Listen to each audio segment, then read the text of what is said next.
Thank you for inviting me to the conference of Misfits in Lithuanian Art Discourse. Well, I am a misfit of this kind, as my research covers the art that does not fit into the main grand narrative of national art history. But I can't complain that my research of this kind, my researches are ignored. On the contrary, the exposition of Vilnius art at the beginning of the 20th century in the National Gallery of Art is based actually on my research of the multicultural art scene of Vilnius. Along with the narrative of Lithuanian national art history, there are discourses that do not fit into the grand narrative, but are related to the local art scene. How does the national art narrative change when we discover artists and artistic phenomena that took place in Lithuania but did not affect the local scene and the development of national art? Do they form different, not overlapping territories?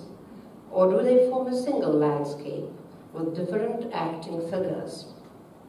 Continuing my research into the art of the beginning of the 20th century, I reached World War I, a contradictory, cruel and dangerous period both in literary and in figurative senses, as it was the period of occupation, aggression and traumas. I found a lot of visual material of the period that was absolutely ignored by art historians for political reasons. Art created by German artists who worked in the occupied Lithuanian territory called the Oberost. The German artists served in Oberost as soldiers and were engaged as war artists or illustrators of daily press published in Vilnius. They suddenly appeared in Vilnius at the outbreak of occupation and suddenly disappeared at the end of it, leaving almost no impact, no traces in Lithuanian art. Nevertheless, their art was closely related to the local context, to this place and time. Vilnius, 1916-1918. How should we assess their work? The answer seems to be quite simple and based on the double rejection. First, it was German art, not Lithuanian, and second, it was the art of occupiers, enemies, cogs in propaganda war machine. So they belong to another culture and alien art history, which has nothing to do, which has nothing in common with ours.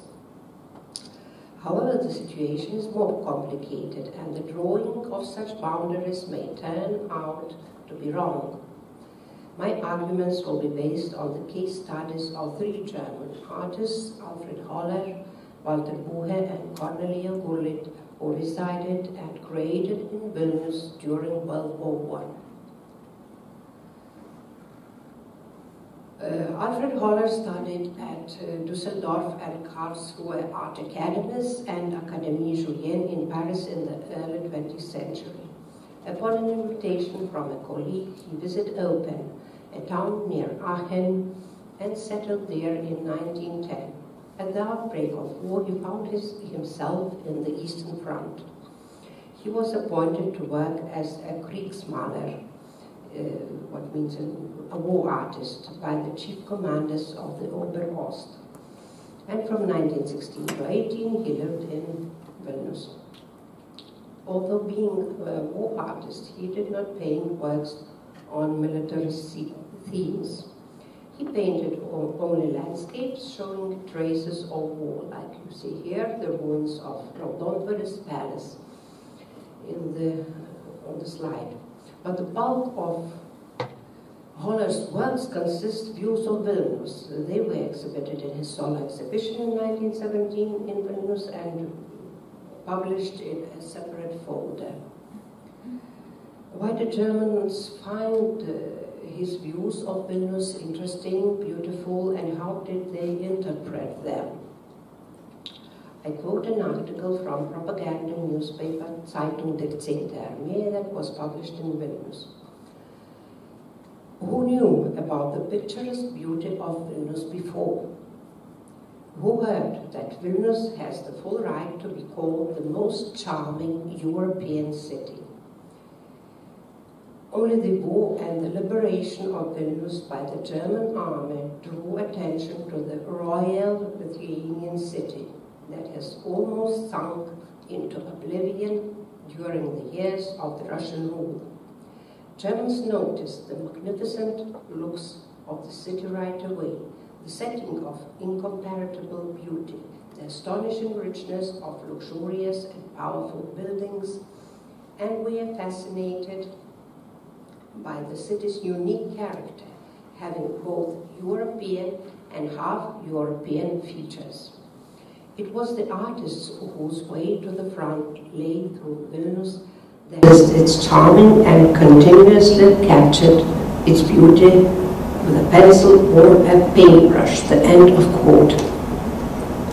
Therefore, the fascination of Germans with Vilnius was basically determined by the colonial discourse. Having occupied the country, they felt themselves as the mentors and discoverers of its beauty, and Holland was presented as one of the most distinct figures among them. He found the motives of his works mainly in the Jewish quarter, or the Vilna ghetto as Germans called it, the colorful Butter Street with a double arch, the street trade with old clothes being hung outside,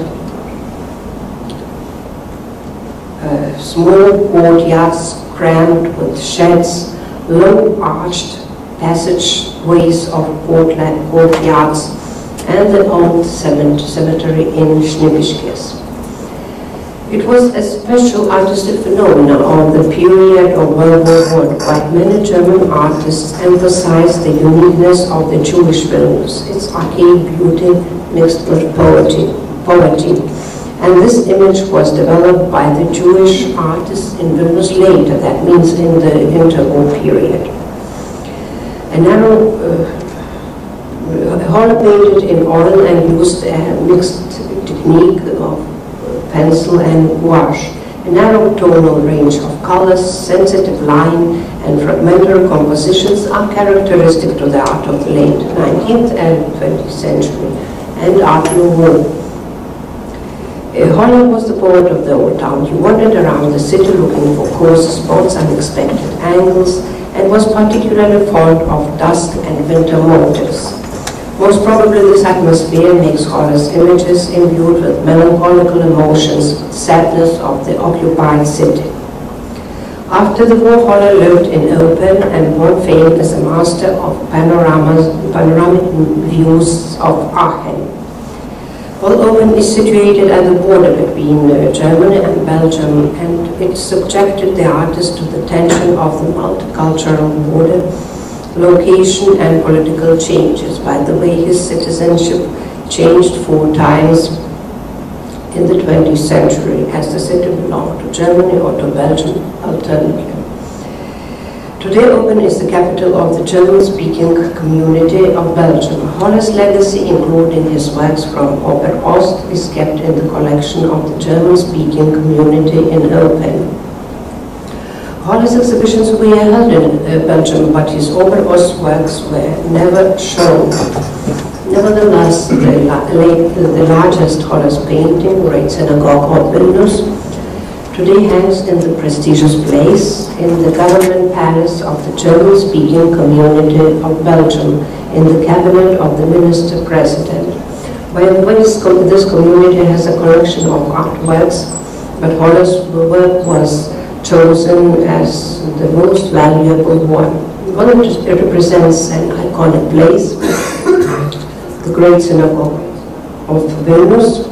Its portal crammed between the neighboring buildings, narrow vertical space and brown and tones create an impression of an archaic medieval place. The Great Synagogue of Vilnius was destroyed after World War II, but Holler's painting held in the German-speaking community in Belgium keeps its memory alive. In the context of Lithuanian art, the views of Vilnius are also valuable as iconographical source of the buildings that were destroyed in the changing cityscape. A young German artist, Walter Bucher, alumnus of Kunstgewerbe Museumsschule in Berlin, was called into the army and appointed as press artist in Vilnius, 1916 to 1918. He worked for the newspaper Vilnius and is illustrated. Supplement Bilderschau der Vilnius Zeitung. Part of his drawings are propaganda works showing German festivities in Vilnius, for example, like these, the parade on the Kaiser's birthday at the theater of Bohulanka, or German orchestra playing at the city hall. He also made drawings with Vilnius views, its monuments, but the most interesting part of his work is dedicated to the Vilnius inhabitants, little people occupied with their daily routine. In 1916 and 1917, the editorial board of Vilnius Zeitung published the selection of his drawings in the separate portfolios. Every week, Bucher published one drawing in Vilnius Zeitung on local topics, and left a huge legacy, hundreds of drawings containing the visual anthropology of the city's everyday life. Poverty-stricken townsfolk, like we see here from the portfolio Vilnius Kriegsjahr from 1916. Poverty-stricken townsfolk, children attempting to make ends meet by trying to tell something just in the streets. Well, his style was a bit slightly caricaturistic, but his humor was warm, not insulting. He depicted religious traditions of Vilnius, like these Jewish religious traditions, for example, the grinding the grain for matzos in the courtyards of Vilnius for Pesach treats, or making sukkot of fir branches in balconies during the feast of booths. These are absolutely unique scenes. The pictures themselves do not seem very impressive, but the capturing of those views, like how Vilnius looked in the war period, and capturing those custom setting is absolutely unique in the context of art of this period. Also, Catholic festivities like All Saints' Day, for example, or everyday scenes like having those women having meal in the street. Bucher also was making the lithographs. What we saw here are the drawings from the newspapers, but he also was making the lithographs. Some of them are left like those praying people in rags, disabled people at Ostra Brama, or those hungry children in the people coming from the people's kitchen, soup kitchen, like in this drawing. So actually those drawings just are witnessing the hardships of local civilians of World War I. Well, today Holler's works are kept in the Aschersleben Museum, City Museum in Germany, and this collection includes a lot of works from Oberost that were never shown anywhere ever.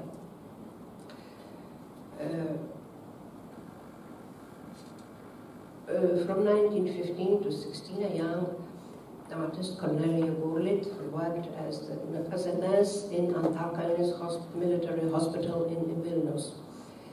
A daughter of famous German art historian of architecture, Cornelius Gurlitt. She was the daughter of Cornelius Gurlitt, and she studied painting in Dresden in 1910. Later she continued her studies in Paris. When the war broke out, she started to work as a nurse and was sent to the Eastern Front. In her free time, she painted, drew, and created lithographs. I would like to pay your attention to the photo. We see also her brother, Hildebrand Gurlitt, about whom we shall speak a little bit later. It's important just to remember.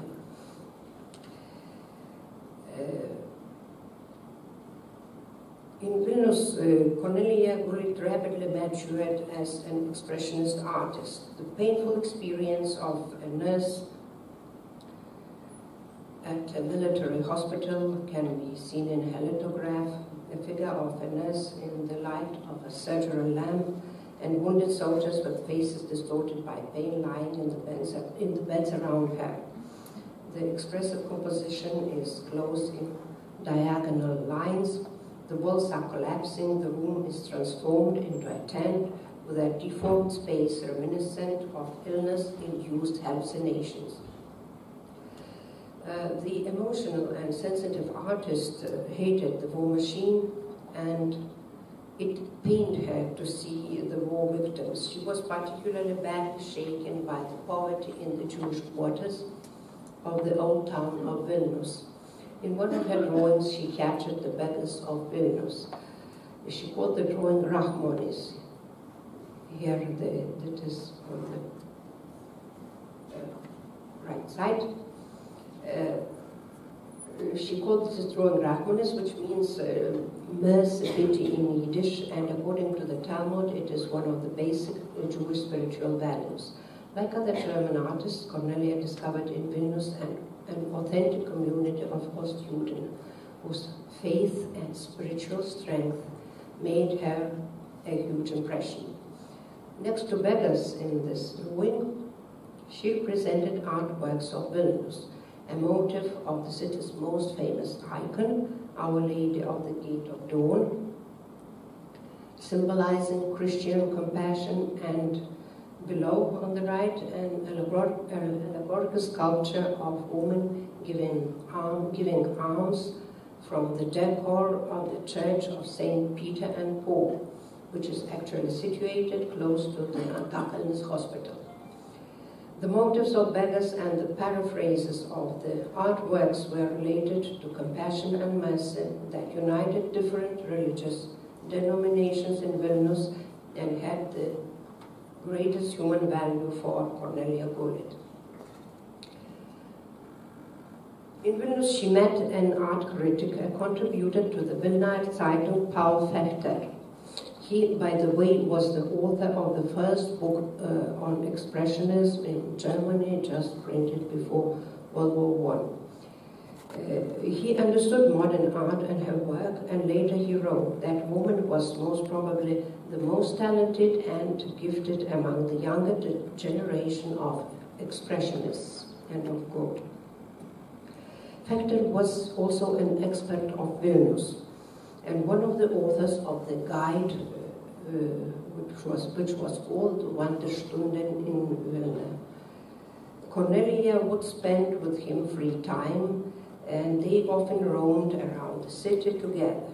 She represented him in the lithograph that you see here on the slide, in a military uniform, Fechter in a military uniform, sitting in Schnippischke's Jewish cemetery, barefoot with his legs tucked under him, pointing to the matzevas behind his back as if talking about the Jewish Vilnius.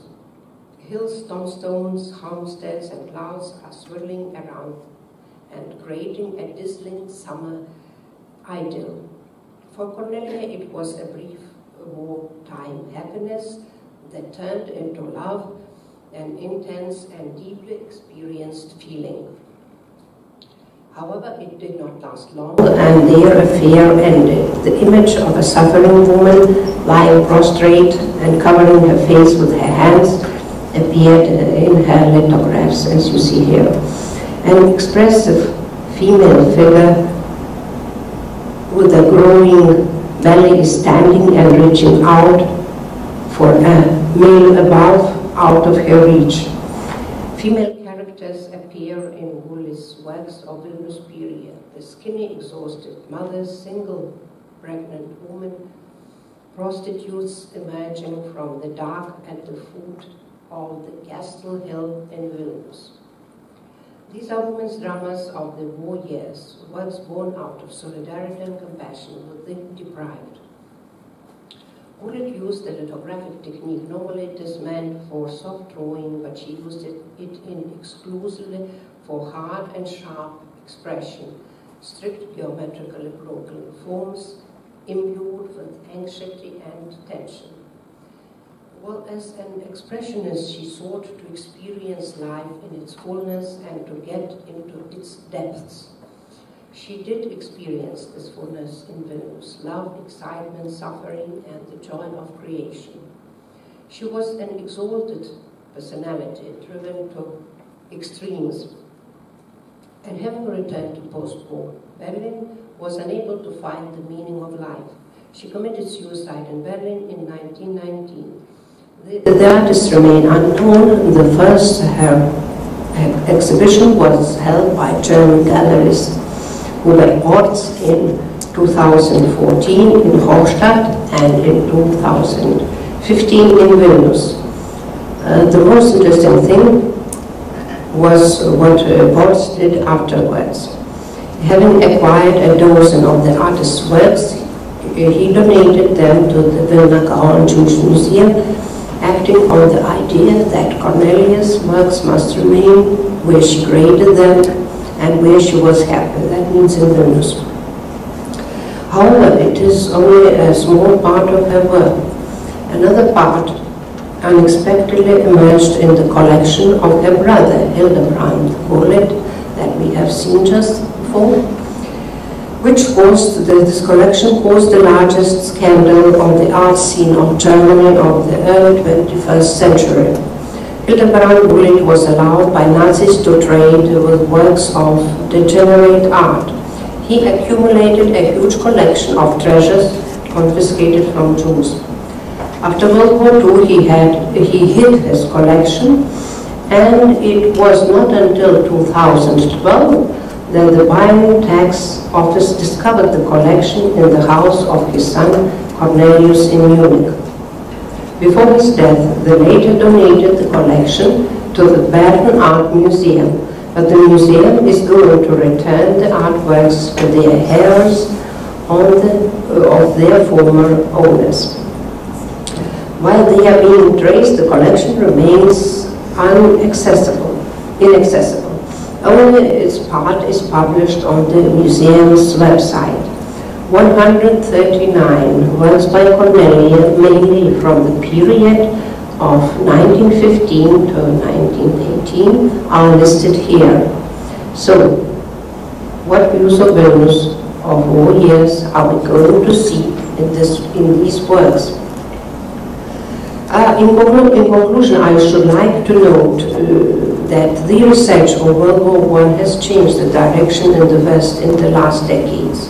Historians no longer tend to focus on military history and do not divide the participants into the binary opposition, us and them, the winners and losers. A war is interpreted as a catastrophe whose participants on both fighting sides, both soldiers and civilians, were victims. Thus, people's experiences today are placed in the center of historical research. Artworks become relevant as an expression of this experience.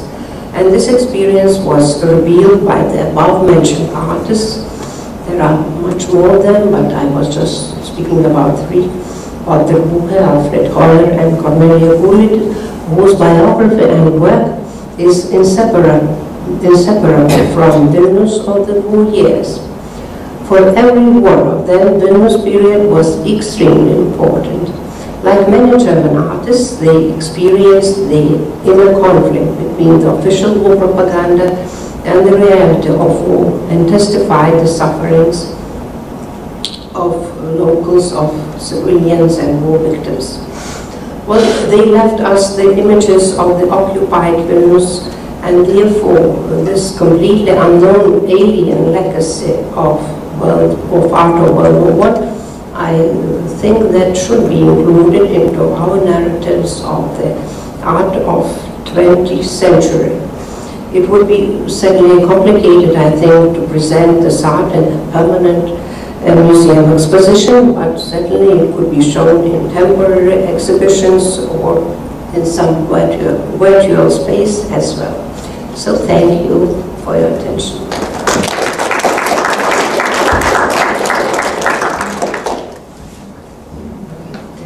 Does anybody have a very quick, immediate question to the presenter? Just 1 minute, Raminta, a microphone, because we are recording. Labai trumpai, man atrodo, kad koks yra santykis, aš žinau, kad Pirmo pasaulinio karo metais vokiečiai buvo išleidę ir labai daug architektūrinių vadovų po Vilnių. Ir man atrodo, kad ta Golerio knygutė su to irgi susijusi. Kitas dalykas, man atrodo, kad jeigu jau grįžtam prieš to, imant šitą temą, tai čia trūksta žydų dailininkų, kurie buvo vokiečių kariuomenės sudėti. Ir, pavyzdžiui, kaip Steilinas atrado savo žydiškumą ir netgi grįžo prieš tai jau buvęs praktiškai asimiliuotas vokiečių kultūra prie žydiškumo čia. Tai man šitų trūksta. Ir dar koks būtų santykis, taip pat kaip Steilino ypač, arba Gudli darbai yra labai susijęs su Segalo grafika, kuris savo ruožtų iš Vilniaus patraukė į Vokietiją ir vėl grįždavo. Tai yra tie patys metai. Ir dar vienas dalykas, lygiai taip pat buvo stacionuoti vokiečiai dailininkai kareiviai Kaune ir yra iš ten Pechšteino kūrinių. Ir aš nematau tokio didelio skirtumo tarp to, kas buvo daroma vokiečių kariuomenės didelių dailininkų patekusių tuo metu į vokiečių kariuomenę Kaune kaip Pechšteino ir to, kas buvo daroma Vilniuje. Čia Pechšteino dar iškilesnė. Ir taip, turbūt čia pačios tik pradžia tų tyrimų.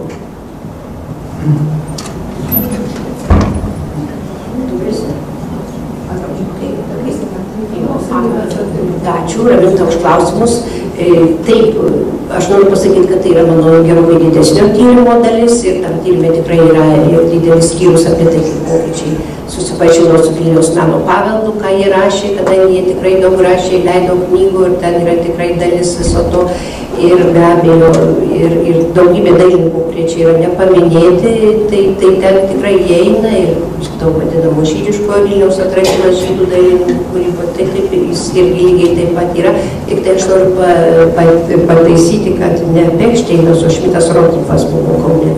Taip kad Pechšteino turbūt nebuvo, nes... Aš bent esu aptikusi tokį straipsnį, kuris minimas tarp kitų. Nes Šmitas Rotlifas tai tikrai buvo. Pechšteino tai nebuvo, bet šiaip ar taip iš tikrųjų daug jų čia buvo ir tai irgi yra labai įdomus. Kauno aš kol kas neliečiu, manau, aš apsiribojau Vilnių, bet taip čia yra labai įdomu atradimų mūsų dar laukia. Ačiū. Steinai nuo to medžiagos.